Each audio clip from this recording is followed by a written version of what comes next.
And we continue our look at today's vote and where the UK goes from here with Sir Peter Westmacott. He had a 40-year career in the British diplomatic service, and he served as his country's ambassador to the United States. Sir Peter Westmacott, welcome back to the NewsHour. So what does today's Parliament vote rejecting this latest plan, what does it mean for the prospects of Britain leaving the EU? Is it now more likely or less likely? Well, we are now in a state of some political meltdown, as your correspondent was just explaining. I think at the moment it means that it is less likely that we leave on the 29th of March as scheduled because of today's vote, which was resoundingly against Theresa May's package, but also because tomorrow parliamentarians are very likely to vote heavily against the idea of leaving with no deal. So if you haven't got Theresa May's deal and you haven't got no deal, then what have you got? Answer on the third day, on Thursday, there will be a vote about whether to ask for an extension of the 29th of March deadline from the European Commission. And at the moment, that is what is most likely to happen in the near future. So I think leaving on the 29th of March is feeling a little less likely than it was before tonight's vote. So you're saying parliamentarians tomorrow are likely to say, okay, we need some kind of deal if we're going to leave. The question is, what does it look like? Well, it's not even as clear as that, I'm afraid, Judy. What parliamentarians will say is we don't like the idea of what's called crashing out with no deal because it would be chaotic in a whole lot of different ways, and neither the European Union nor the United Kingdom is ready for that. But what they're not saying is what they would like, and that's part of the Prime Minister's frustration. She rushed off to Strasbourg at the weekend to try and put a few improvements to her package, but unfortunately without checking first that her own law officer, the Attorney General, thought that the package would do the trick. And he then opined this morning saying it doesn't give the legal guarantees that she had hoped for. And so the result was that Parliament said this isn't good enough. So we're a bit stuck in that sense. The most likely thing, therefore, is extending the timetable if the European side will agree. And a lot of the signs today, this evening since the vote, are that the European Commission and the European member states are not giving this away for nothing, that they will have their own views as to how long the extension might be, and there may be some conditions that are not to the liking of the United Kingdom. So you could still end up crashing out, but it feels to me not so likely that it'll happen on the 29th of March because there is likely to be a vote for an extension, if the Europeans agree to it, on Thursday.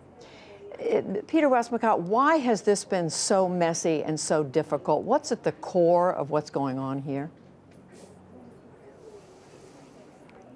The core of it, Judy, is that it was always going to be very, very difficult.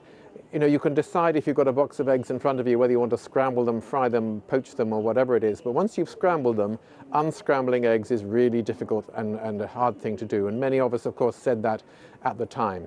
But fast forward to the results of the referendum, that one of the problems is that Theresa May decided that in order to get herself a fresh mandate and a bigger majority, she would hold a general election when she didn't need to, 18 months or so ago.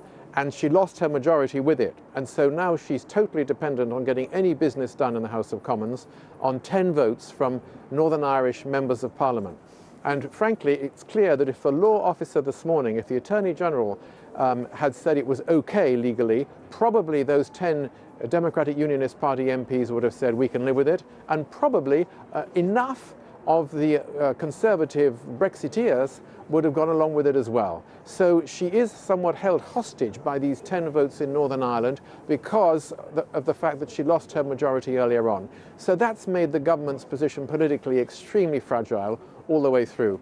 Added to that, I think the Conservative Party, never mind the majority or the lack of, has had real difficulty working out amongst themselves what sort of Brexit they want. They've been riven in two, indecisive, unable to sort things out, and so there's been a great deal of muddle over the last 2.5 years, to the frustration, I have to say, of a lot of the British people. And is that any one person's fault, or is it just the fault of the system?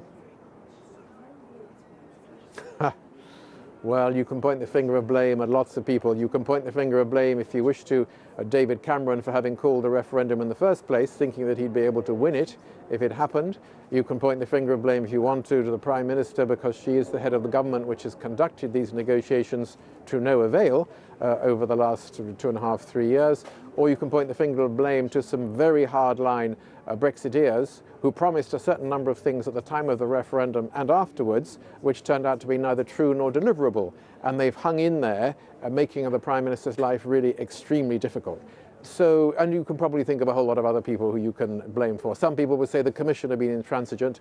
I don't actually buy that, because it was the British people who asked to leave, and we're the ones who brought this upon ourselves, and we asked for this Irish backstop, which is the proximate cause of the defeat of the Prime Minister's package, and then we asked for it to be changed. So I think it's a little harsh to say that the people in Brussels have been inflexible. And just very quickly, finally, why should the rest of the world pay close attention to this? The United States, the rest of the global economy? I think it matters to the United States for two principal reasons.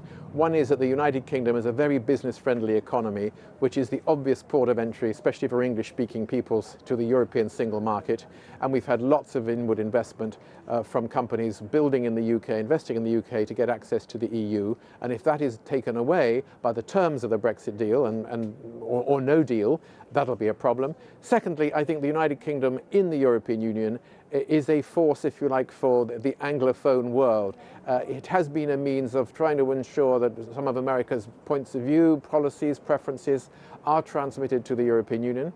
And I think that could be lost when we leave, how we leave. And thirdly, I think the European Union itself is weakened. Of course, I would say this, wouldn't I? But I hear it from my French and German and other friends.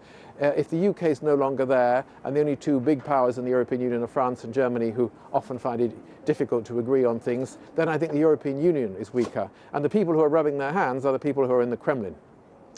Well, we are watching it all very closely. Peter Westmacott, we thank you.